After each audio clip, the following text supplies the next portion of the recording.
तो पिछले लेक्चर में हमने क्या कर रहा था, ग्राफिकल मेथड हमने पढ़ रखा था, ठीक है। तो अब हमको पढ़ना है अलजेब्राइक मेथड, ठीक है। तो अलजेब्राइक मेथड से हमारा क्या होता है कि तीन प्रोसेस है पेयर ऑफ लीनियर इक्वेशन को सॉल्व करने के लिए, ठीक है। तो पहला हमारा क्या है, सब्स्टिट्यूशन मेथड, दूसरा है एलिमिनेशन मेथड और तीसरा है क्रॉस मल्टीप्लिकेशन मेथड, ठीक है। तो आइए हम एक एक करके तीनों को देखते हैं, ठीक है। तो सबसे पहले हम चूज करते हैं किसको, सब्स्टिट्यूशन मेथड को, ठीक है। तो अभी क्या कर रहा हूँ मैं, आपको बेसिक मतलब इंट्रोडक्शन पार्ट ही करा रहा हूँ, ठीक है। एक एक क्वेश्चन लेकर के मैं तीनों को इसको भी समझा दूंगा, ठीक है। तो आइए सबसे पहले लेते हैं सब्स्टिट्यूशन मेथड को, ठीक है। तो अब अपना क्वेश्चन मैं इसमें एक लेता हूँ, ठीक है। एक example, x plus y is equals to 14 है, ठीक है। And x minus y equals to 4 है, ये है अपने पास, ठीक है। तो मैंने क्या किया, इस इक्वेशन को सॉल्व करने के लिए मैंने क्या किया, इसको अपना इक्वेशन नंबर 1 ले लिया और इसको हमने क्या किया, 2 ले लिया, ठीक है। तो अब हम उठाते हैं पहले 2 को फ्रॉम इक्वेशन 2। तो कितना हो गया, x minus y equals to 4 हो गया। तो अब क्या करते हैं, मैंने क्या किया कि x वाले को रहने देता हूँ ऐसे, ठीक है। और ये y इधर माइनस में, इसको इस साइड लाता हूँ, तो ठीक है, कितना आ जाएगा, ये माइनस में इस साइड आएगा तो अपना क्या देगा, प्लस वाई, ठीक है। इसको हमने क्या किया, इक्वेशन नंबर 3 मान लिया, ठीक है। तो अब लिखेंगे हम put the value of x from equation 3 इन 1, ठीक है। मैंने क्या किया, इसमें से इक्वेशन 3 में से x का वैल्यू को मैंने किस में पुट किया, 1 में। तो x का वैल्यू हम कितना पुट करेंगे 1 में, इस इक्वेशन में, that is x equal to 4 plus y, ठीक है। तो हम इसको क्या लिख सकते हैं अपना, इस वाले इक्वेशन में 4 प्लस वाई, और ये y ऑलरेडी है, y इज इक्वल्स टू कितना अपना 14, ये बच गया अपने पास, ठीक है। तो अब आप इसको क्या लिख सकते हो, 4 प्लस वाई एंड वाई कितना हो गया ये आपको, 2y इज इक्वल्स टू कितना हो गया 14। अब देखिए ये वाला आपके पास वेरिएबल पार्ट है और ये क्या है, ये आपका कांस्टेंट पार्ट और ये भी आपका कांस्टेंट पार्ट। तो जब हम किसी वेरिएबल का वैल्यू फाइंड करते हैं तो हम कांस्टेंट को एक तरफ लाते हैं और वेरिएबल को दूसरे तरफ, ठीक है। तो वेरिएबल को मैं इसी साइड रखता हूँ, ठीक है। और ये कांस्टेंट है तो इसको इस साइड लाते हैं, that is 14 minus 4, then 2 of y equals to कितना हो गया 10, ये अपने पास 10 बच गया। देन वाई इक्वल्स टू कितना हो गया 10/2, दैट इज 5, ठीक है। तो y का वैल्यू अपने पास कितना आ गया, y इज इक्वल्स टू कितना आ गया 5 आ गया, ठीक है। तो ये हमारा किसका वैल्यू आ गया, y का वैल्यू आ गया। तो जब y का वैल्यू आ गया तो अभी इस y के वैल्यू को हम किस में पुट कर देंगे, इक्वेशन नंबर 3 में, ठीक है।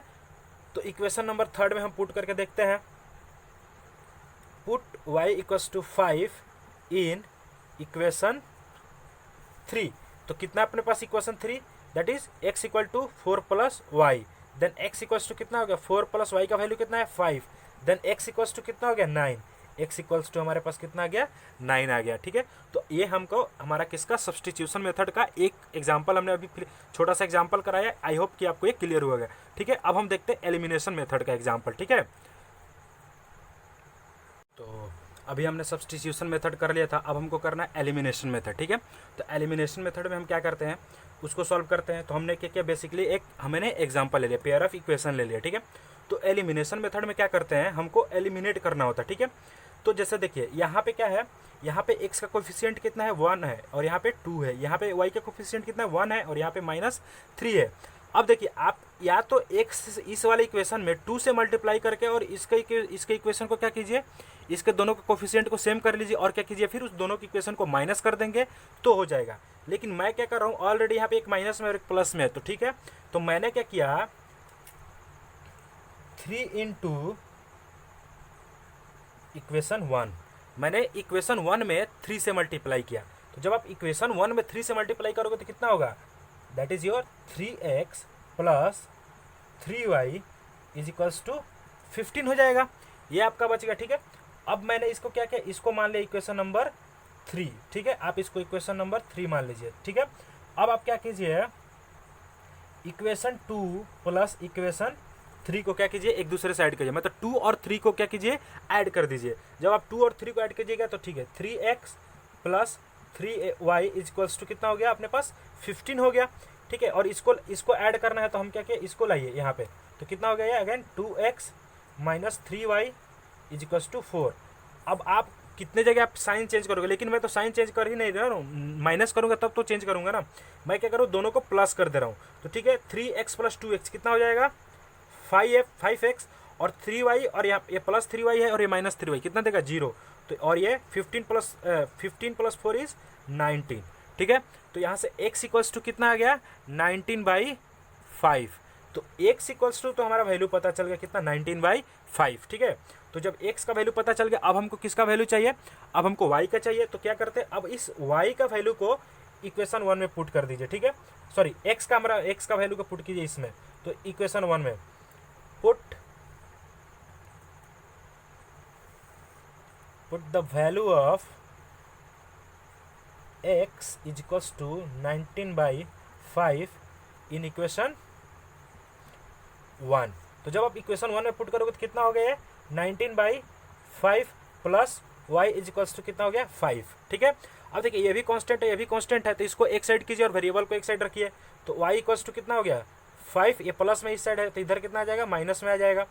ठीक, 19/5। ठीक है, एलसीएम कितना आएगा इसका एलसीएम आ जाएगा 5। ठीक है, तो ये हो गया आपका 5 × 5 is 25 minus 19, that is 25 minus 19 is 6/5।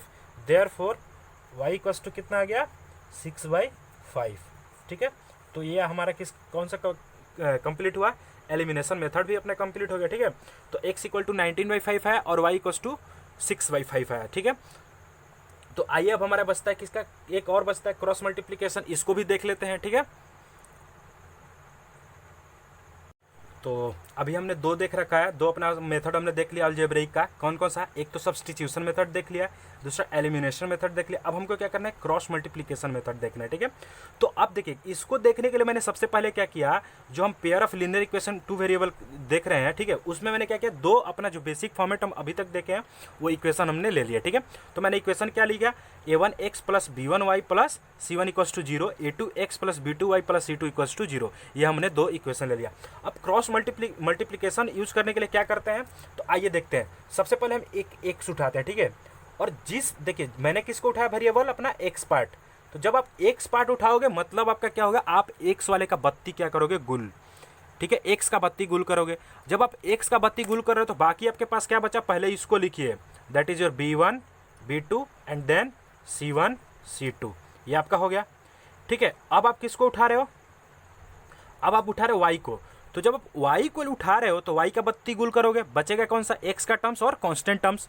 ठीक है, आप देखिएगा ध्यान से, जब मैंने x को उठाया तो x का बत्ती गुल किया। ठीक है, और लिखा क्या b1 b2 and c1 c2, ये ऐसे लिखा। जब आप y के लिए देख रहे हो तो क्या करोगे, y का तो भूल जाओगे, बाकी इसको उठाओगे, इसको और इसको। ठीक है, मतलब x पार्ट वाले को और कांस्टेंट पार्ट को। ठीक है, तो जब x पार्ट और कांस्टेंट पार्ट को आप उठाओगे तो फिर आप इसको लिखोगे कैसे, तो आप ऐसे लिख सकते हो a1 a2 and c1 c2, बिल्कुल नहीं लिखोगे ऐसे। ठीक है, आप कैसे लिखोगे, आपका देखिए पहले इसको लिए तो आप ऐसे लिखे ना। ठीक है, जब आप इसको लोगे तो पहले आप इसके बाद कौन सा टर्म्स आएगा, ये, तो आप कैसे लिखोगे c1 c2 and then a1 a2। ठीक है, तो आई होप आपको ये क्लियर हुआ होगा। ठीक है, तो अब हम किसको देखें, कांस्टेंट टर्म्स को। तो कांस्टेंट टर्म्स के लिए ये नहीं कि c लिखेंगे, नहीं, हम कांस्टेंट टर्म के लिए क्या लिखते हैं, हमेशा 1। तो जब कांस्टेंट टर्म का 1 लिख रहे हो तो अब देखिए इसको छोड़ करके आपके पास ये और ये है, तो आप क्या पहले इसको लिखोगे, जी नहीं, बिल्कुल इसको नहीं लिखोगे, आप किसको लिखोगे, ये हो, क्योंकि जब आप इसके लिए लिख रहे हो तो ऐसे गाड़ी चल रही थी, ऐसे चल के फिर ऐसे आएगी, that is your a1 a2 and b1 b2। ठीक है, तो अब देखिए यहाँ पे क्या करते हैं, क्रॉस मल्टीप्लाई हम बोल रहे हैं। मतलब क्या है इसका, क्रॉस मल्टीप्लाई का मतलब इसके साथ इसका मल्टीप्लाई, इसके साथ इसका मल्टीप्लाई, इसका इसका इसका इसका इसका इसका और इसका इसका। ठीक है, तो अब हम इसी को यहाँ पे ना करके हम इस क्वेश्चन में करेंगे और यहीं पे समझ लेंगे। ठीक है, तो आइए हम यहाँ पे करते हैं। ठीक है, तो अपने पास क्या है, ये है, तो मैंने सबसे पहले क्या लिखा, x। तो जब x लिखे, मैंने क्या बोला, जब आप x का लिखोगे तो x का बत्ती क्या करोगे, गुल। तो x का बत्ती गुल किए, यहाँ पे कितना बचा y का, दैट इज 1 कोफिशिएंट है यहाँ पे, और यहाँ पे 2 लिख दिए। फिर ये कितना हो गया आपका -5 एंड -8। फिर आप किसका लिखोगे, y का। तो y का लिखोगे तो क्या करोगे, जब गाड़ी चल चुकी है तो ये पीछे नहीं आएगी, ये इधर जाएगी। ठीक है, तो आपने यहाँ पे रखा कितना, -5 -8 और इसका कितना हो गया 2 3। ठीक है, अब किसका, कांस्टेंट टर्म्स का। कांस्टेंट टर्म्स का जब आप उठा रहे हो तो क्या बचेगा आपको, तो कांस्टेंट टर्म का उठा रहे हो तो बाकी ये दोनों, तो इधर से गाड़ी रिवर्स जा रही है तो कितना होगा 2 3 1 2। ठीक है, तो ये आपको समझ में आया, ऐसे हम उठाते हैं। ठीक है, अब क्या करते हैं, नाम ही है जैसा इसका, क्या, क्रॉस मल्टीप्लाई, तो क्रॉस मल्टीप्लाई कीजिए। ठीक है, एक्स अपॉन ये 1 into -8 that is your -8। Operation हमेशा बीच में क्या होगा, माइनस का। तो याद रखिए जब हम दोनों क्रॉस मल्टीप्लाई कर रहे हैं तो उसके बीच का कुछ ऑपरेशन लिखेंगे, क्या लिखेंगे वो ऑपरेशन, हमारा हमेशा माइनस का ऑपरेशन होगा। ठीक है, 5 इंटू 2 इज -10। ठीक है, ये हो गया आपका। अब आप क्या करोगे, इज इक्वल्स टू वाई रखो, मल्टीप्लाई करो, कितना हो गया ये, 5 3 जा -5 है तो -15। ऑपरेशन क्या होगा बीच में, माइनस का। 8 इंटू 2 इज 16 और माइनस है तो कितना हो गया, -16 हो गया। ठीक है, अब कितना होगा constant term, that is 2 and 2 is 4 and 3 into 3 1 is 3। ठीक है, अब आप क्या करोगे यहाँ पे, आओ देखते हैं। ठीक है, एक्स अपॉन कितना हो गया, -8 रखो और माइनस माइनस +10 हो गया, इज इक्वल्स टू यहाँ पे कितना देगा, वाई अपॉन, ये वाई अपॉन कितना दिया, -15 and minus minus again plus, that is 16, और ये कितना देगा 1 और 4 - 3 इज 1। ठीक है, तो आपका कांस्टेंट पार्ट ये आ गया।